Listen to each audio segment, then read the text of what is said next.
ఈ మధ్య చాలా ఫీట్స్ లో చూస్తున్నాం కదా, వేళ్ళు వేరిస్తే నకల్స్ చేస్తే యాక్చువల్లీ దాంట్లో గ్యాప్స్ ఫామ్ అవుతాయి అని, మళ్ళీ దానికి ఆర్థోపెడిక్ దగ్గరికి వెళ్ళాలి అని. సో అది యాక్చువల్లీ ఎంతవరకు నిజం?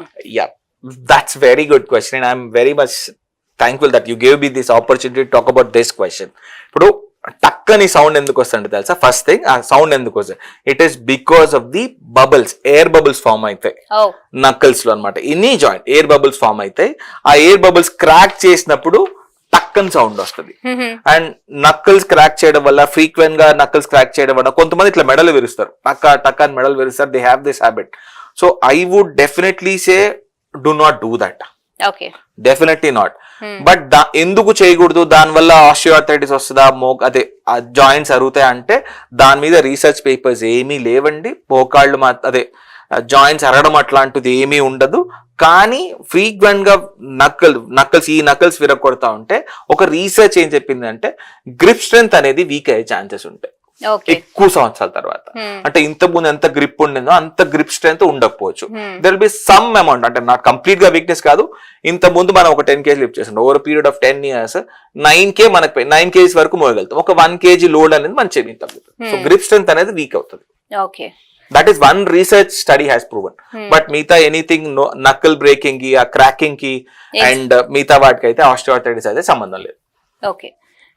Rest is best treatment for any injury అంటారు కదా. So how far it is true for this exercise part? It depends basically on the diagnosis. అంటే పేషెంట్ నా దగ్గరకు వచ్చారు, నడు నొప్పి చాలా ఉంది సార్, సడన్ గా వచ్చేసారు, సడన్ గా వచ్చేసింది, నేను అట్లా ఒక awkward position, I tell you a story. అంటే నేను ఎక్స్పీరియన్స్ చేసింది. ఒక 24 to 27 years అబ్బాయి బియ్యం బస్తా మోస్తాడు. ఒక 25 to 30 కిలో బియ్యం అదో మోస్తా ఉంటాడు. మోసి సడన్ గా దింపుతాడండి. దింపుతాడు, ఏమవుద్దేమో ఇలా పడిపోతాడు. 2 కాళ్ళు, 2 చేతులు, 2 కాళ్ళు వీక్ అయిపోతాయి. ఎందుకు?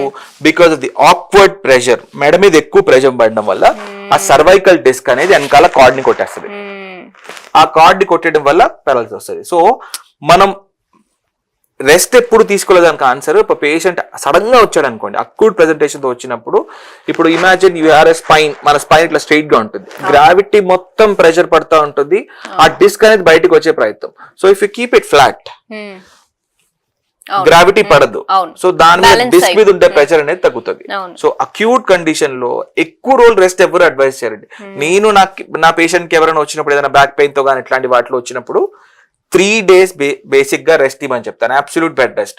అంటే వాష్రూమ్ గట్లా పోయొచ్చు, దాని తర్వాత ట్రీట్మెంట్ తీసుకొని then I try to reassess again. And ఇంకోటి, ఇప్పుడు ఫ్రాక్చర్ వల్ల వచ్చాడు అనుకోండి, రెస్ట్ ఎన్ని రోజులు తీసుకోవాలి? ఎనీ ఫ్రాక్చర్ మనం మినిమం అతకడానికి, అంటే కంప్లీట్ గా బోనీ యూనియన్ కావడానికి మినిమం 5 to 8 weeks టైం పడుతుంది. It depends on the bone to. Okay. So first 3 weeks ఏంటంటే ఒక జిగురు లాగా అతుకుంటది, జిగురు లాగా అతుకుంటుంది. సో అంటే ఫ్రాక్చర్ ఫ్రాగ్మెంట్స్ కదలవు అనమాట.